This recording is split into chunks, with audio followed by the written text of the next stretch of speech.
Bonjour à toutes et à tous les amis, c'est Axel de la chaîne YouTube WWFan France. Je tenais absolument à vous tourner cette vidéo, j'ai pas pu la faire ce week-end, alors pour tout vous expliquer, j'étais chez Aurélien pour son anniversaire et donc j'ai pas pu tourner de vidéo de ce fait-là. Donc je tenais à la faire ce matin, là il est lundi matin 7h, je tenais à tourner cette vidéo avant de partir au boulot parce que c'est quand même une grosse actu et je tenais à réagir avec vous parce que j'ai été moi aussi très affecté par cette information, je m'y attendais tellement pas. Je vais vous raconter comment ça s'est passé de mon côté. J'ai vu un premier tweet de la part de WrestleVotes sur Twitter. Et dans ce tweet, on voyait juste des emojis avec des yeux en mode « il va se passer quelque chose dans les minutes qui arrivent ». Donc WrestleVotes a l'habitude de tweeter ce genre de choses quand une news est sur le point de tomber. Donc évidemment, dès que je vois ça, je reçois la notif, je vois le tweet. Du coup, j'observe Twitter et je me dis « il y a quelque chose qui va arriver dans les minutes qui arrivent ». Donc j'actualise Twitter. Et à un moment donné, je vois un screenshot d'un fan où on voit le renvoi de Bray Wyatt. Et là, je me dis, c'est pas possible, c'est un fake. Enfin, il y a un truc derrière, c'est pas possible. Donc, je vais sur le compte Twitter de la WWE, je vais vérifier et je vois pas le tweet. Donc, je me dis, ah, ouf, c'est un fake. Ça m'aurait vraiment étonné. Non, donc, du coup, j'y crois pas. Donc, je continue à actualiser, j'attends. Et là, je vois le tweet de la WWE apparaître avec le renvoi de Bray Wyatt. Alors, en fait, la WWE, je ne sais pour quelle raison, a supprimé le tweet et l'a remis 1 minute après. Donc, elle a dû faire une faute de frappe, peut-être, ou enfin, j'ai pas fait attention. Mais en tout cas, c'était bien la vérité. Bray Wyatt est bien licencié par la WWE. Alors, autant vous dire que, bah voilà, je pense qu'on a tous été impactés par cette info. Je pense que c'est une info que personne n'a vu venir. C'est vrai que Bray Wyatt est absent depuis WrestleMania. On en parle depuis maintenant plusieurs semaines. On attend son retour. J'en parle avec vous dans des épisodes de WWE News.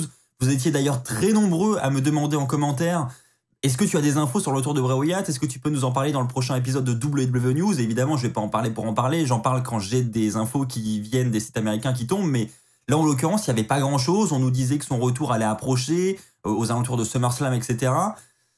Et là, on apprend samedi soir que Bray Wyatt a été licencié par la WWE. Alors, c'est franchement, sur Twitter, c'était un raz-de-marée. Les fans ont réagi en masse. C'est ce qui se comprend parce que pourquoi ça fait autant de bruit? Parce que Bray Wyatt était l'un des meilleurs éléments du côté de la WWE. C'était un catcheur qui, comme je l'ai dit sur Instagram, parce que j'ai réagi évidemment aussitôt sur Instagram, vraiment, ça m'a vraiment fait beaucoup de peine pour lui parce que je trouve que c'est un talent qui a su se réinventer à plusieurs reprises dans sa carrière. Voilà, quand il sent qu'un personnage est en train de s'essouffler, etc., il suggère des idées, il crée de nouveaux personnages. Voilà, il a été le leader de la Wyatt Family, pardon. Il a ensuite créé The Fiend avec cette Firefly Funhouse. Je me rappelle, dès qu'on a vu ce premier épisode de la Firefly Funhouse, on s'était dit mais qu'est-ce que c'est que ça? Mais ça va jamais marcher. Et au final, c'était du pur kiff à chaque fois. Donc non, franchement, c'était un mec qui savait se réinventer, qui savait inventer de nouveaux personnages et il avait un talent créatif exceptionnel. En plus de ça, comme je l'ai mis sur Instagram également, moi j'ai eu l'occasion de le rencontrer plusieurs fois. Et c'est vrai que c'est une rencontre qui m'a vraiment marqué parce que il est, franchement, avec ses fans, il est exceptionnel. C'est-à-dire qu'il y a tellement de gentillesse, tellement de joie à chaque fois qu'on le rencontre. Parce que, voilà, je l'ai déjà dit à plusieurs reprises, mais c'est vrai qu'il y a certains catcheurs, pour eux, c'est du business. Ils rencontrent les fans parce qu'ils doivent le faire. Mais on sent que, voilà, c'est un autographe, bye bye, au revoir. Bray Wyatt, c'était pas du tout ça, pour le coup. C'est vraiment un catcheur qui aime discuter avec ses fans, qui aime passer du temps avec eux. On sent qu'il adore ce qu'il fait. Et franchement, voilà, ça m'avait beaucoup marqué, cette rencontre. C'était à SummerSlam, du côté de Toronto. D'ailleurs, j'étais également à SummerSlam dans les premiers rangs pour l'entrée de The Fiend, sa première entrée avec ce nouveau personnage. Là aussi, je l'ai mis sur Twitter, c'est une entrée qui m'a énormément marqué. C'était franchement incroyable. Donc voilà, pour toutes ces raisons, je me dis comment la WWE a pu licencier Bray Wyatt, ça paraît incroyable. Alors je pense que Bray Wyatt effectivement avait un assez gros contrat.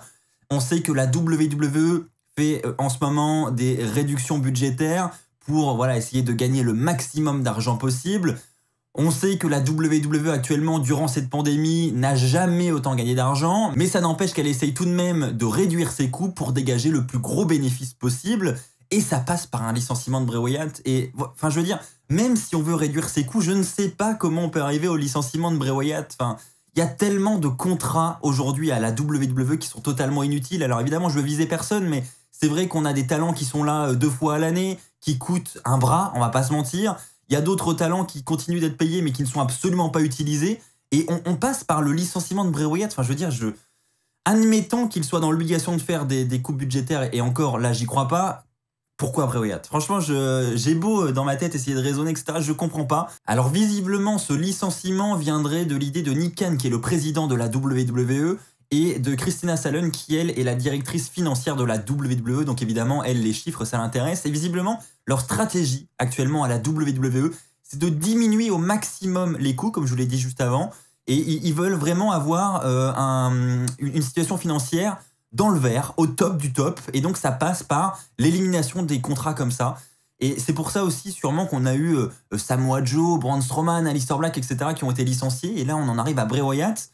Donc visiblement, ça viendrait d'eux, la décision. Alors évidemment, vous vous doutez bien que ça passe par Vince McMahon et que Vince McMahon a évidemment approuvé le licenciement. C'est une obligation. On va pas virer comme ça des talents sans avoir l'approbation de Vince McMahon. Alors du coup, on peut se dire, bon bah peut-être qu'il y avait de mauvaises relations entre Vince McMahon et Bray Wyatt, peut-être que ça se passait mal, peut-être que c'est pour ça que Vince McMahon a accepté de libérer Bray Wyatt. Alors pareil, on apprend, alors je l'ai pas précisé, hein, mais c'est le PW Insider qui rapporte toutes ces infos, pour information.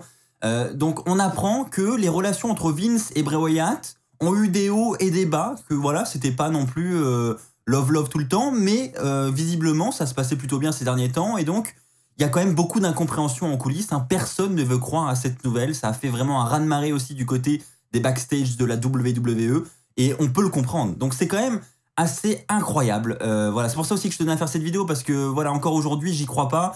Et j'espère vraiment du fond du cœur que Bray Wyatt va trouver du boulot rapidement, je me fais pas de soucis pour lui, mais j'espère qu'il va continuer et que ça va pas lui donner l'envie de tout arrêter, parce que, comme je l'ai dit, il a un talent incroyable. Enfin, je veux dire, même dans le ring, il a su être divertissant, ses personnages, enfin voilà, on peut énumérer tant de trucs que Bray Wyatt a créés qui sont exceptionnels.